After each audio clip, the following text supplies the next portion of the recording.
tá no ar. Tava aqui vendo a sua pergunta. Obrigado pela participação. Muita gente com medo de lugares fechados. Sala de médico, inclusive, também estão comentando aqui, além de elevador, viu, Solange? Então você pode mandar a sua pergunta pra gente tentar descobrir aí se é ou não claustrofobia, tá? O Dr. Davi Souza Lima tá aqui ajudando e tem participação aqui de São José agora, né? Tem sim. Ela também não vai se identificar e não tem problema. Se você precisa de orientação do Dr. Davi, não precisa se identificar. Ela é de São José dos Campos e vamos ver qual que é a dificuldade dela. Boa tarde, minha linda.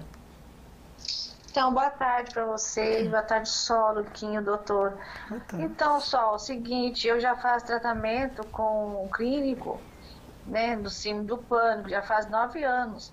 E eu gostaria de saber se há a possibilidade de eu começar a tirar, porque até então, eu pergunto para a clínica, ela fala assim, vamos deixar para mais, E nisso aí já está levando anos e eu teria nessa vontade de parar com o medicamento. Eu não sei se há um tempo certo ou quem eu posso procurar melhor, porque eu sei que já faz 9 anos que eu estou tomando os remédios controlados, né? Que no caso, que é o Rivotril ou a metipilina. Tá, linda, é assim. E eu tenho medo se isso pode provocar também problema no cérebro. Entendi. É assim, como você já está em tratamento com um médico, existe uma questão ética do Conselho de Medicina que um médico não pode interferir no tratamento do outro, mas é uma orientação que o Dr. Davi vai te passar, tá bom? Em relação a tirar ou não a medicação sem a orientação do médico, doutor. Não, exatamente. É uma orientação bem geral, realmente. Sim. O ideal é ela procurar o médico dela e conversar. Mas ela está tomando um remédio que é o Rivotril, que é um benzodiazepínico, que é um remédio tarja preta, que causa dependência. Então, o ideal, realmente, é ela conversar com o médico, fazer uma reavaliação e tentar, às vezes, tirar aos poucos, mas sob a orientação do médico dela, porque tirar de uma vez, muitas vezes, dá problema. A amitriptilina, que é o outro remédio que ela toma, que é um antidepressivo, que tem uma função ansiolítica também, é um remédio que não causa dependência, não é tarja preta, então talvez precisa de fazer um ajuste da medicação dela, junto com o médico dela. Agora, só uma dúvida, fica aqui, linda, que é para você, essa minha dúvida é para você. Quando a pessoa começa a sentir que não precisa mais do medicamento, já é um bom sinal? Já é um bom sinal, porque de alguma maneira mostra que ela está fortalecida, os sintomas estão diminuindo e de alguma maneira ela está conseguindo resolver o problema dela, os problemas sem a medicação. Então é um bom sinal, com certeza. Então conversa, minha linda. E se você não estiver satisfeita com o tratamento que você está recebendo hoje, uma segunda opinião, aí sim, é sempre muito bem-vinda. E bem-vinda aqui também no Falando Nisso, né, Luquinha? Pois é, obrigado pela participação. Moisés de Pindamonhangaba comenta o seguinte, que ele tem crise de pânico quando fica parado no trânsito, doutor. Quer saber se isso, de repente, é algum tipo de sintoma, inclusive de claustrofobia, né? E ele também quer saber sobre ansiedade e gastrite nervosa, que ele tem as duas coisas também. As duas coisas. Tá muito ligado, né? Os quadros de ansiedade, muitas vezes você tem uma série de sintomas clínicos também. Às vezes aparece dor no estômago, gastrite, aparece questões de dor de cabeça, dor no corpo, porque a cabeça e o corpo são duas estruturas que estão interligadas, não são coisas, o corpo é uma coisa e a mente é outra, não, estão interligadas. Agora, essa questão do carro que ele está tendo no trânsito, isso não é especificamente claustrofobia, ele está tendo um ataque de pânico, né, dentro do carro ali, possivelmente por questões de estresse, do dia a dia, e talvez ele precise então dar uma reavaliada no contexto geral da vida dele. Ok. Doutora, a gente vai atender o Carlos, que está na linha. Boa tarde, Carlos. Obrigada pela sua participação. Fica à vontade. Boa tarde. Oi. Diga lá. Ô, doutor. Alô? Opa. Pode falar. Eu queria perguntar ao doutor que ontem eu estava no meu apartamento, eu desci para ir na farmácia pertinho aqui no Aquários e eu estava normal. Quando eu cheguei na farmácia, meu coração disparou. Aí eu queria perguntar para o doutor se a ansiedade e a pressão minha cai, vai a 33 a batida cardíaca, se é normal isso?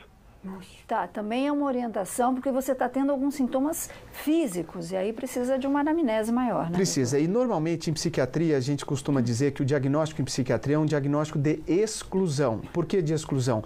Você precisa de fazer um check-up clínico, e ele está com algumas questões relacionadas ao coração, então a primeira coisa que você precisa de fazer é uma boa avaliação cardiológica, para ver por que sua frequência está caindo tanto, e por que você está tendo todos esses sintomas. Se o cardiologista te disser, olha, seu coração está tudo bem, está tudo tranquilo, não tem problema nenhum, e os exames gerais, enfim, as outras questões estiverem tudo bem, aí sim vale a pena uma avaliação com um psiquiatra para ver por que está acontecendo isso. Doutor Davi, uma dúvida que me apareceu aqui. A pessoa ela nasce com claustrofobia, ela desenvolve após algum trauma, por exemplo, de repente a pessoa foi presa, ficou um determinado tempo presa e saiu e vem para a vida aqui fora com esse medo. Ela pode desenvolver isso durante a vida? Pode desenvolver, mas o que a gente vê na prática é que assim, as questões genéticas são muito importantes, não que elas determinem 100% do que acontece.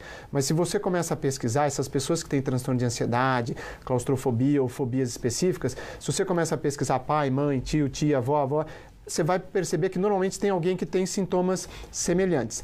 Claro que o meio ambiente e as situações que a pessoa vivencia podem propiciar que aquele sintoma, aquela doença apareça de uma forma mais intensa. Ok, então. Luquinha, eu não achei que tivesse tanta gente com medo, não. Pois é, você vê que nem um Naldo de Pinda aqui, Solange. Ele comenta que ele tem até medo de descer a serra de carro. Ele deixa até de passear no litoral norte, por causa desse medo de ficar ou no elevador ou dentro de um carro.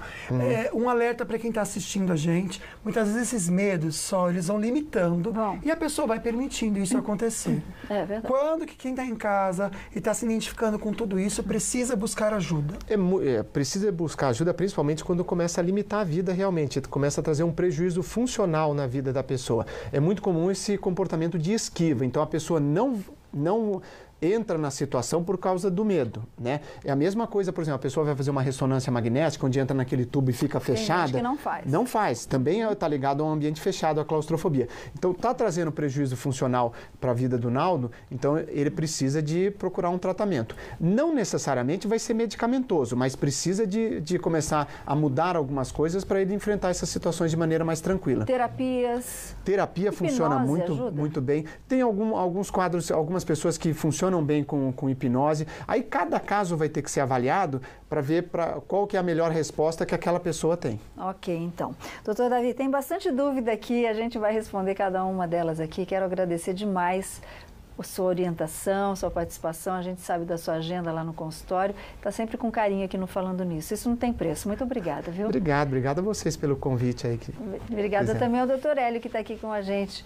Filho de peixinho, peixinho né, Luquinha? Gente boa mesmo. Obrigado, viu, doutor? Obrigado a você, Lucas. Obrigado a você também pela companhia. Amanhã não é dia do Amigo Bicho, mas a gente vai falar de periquita. De quem? Periquita. Que periquita? A periquita da mulherada.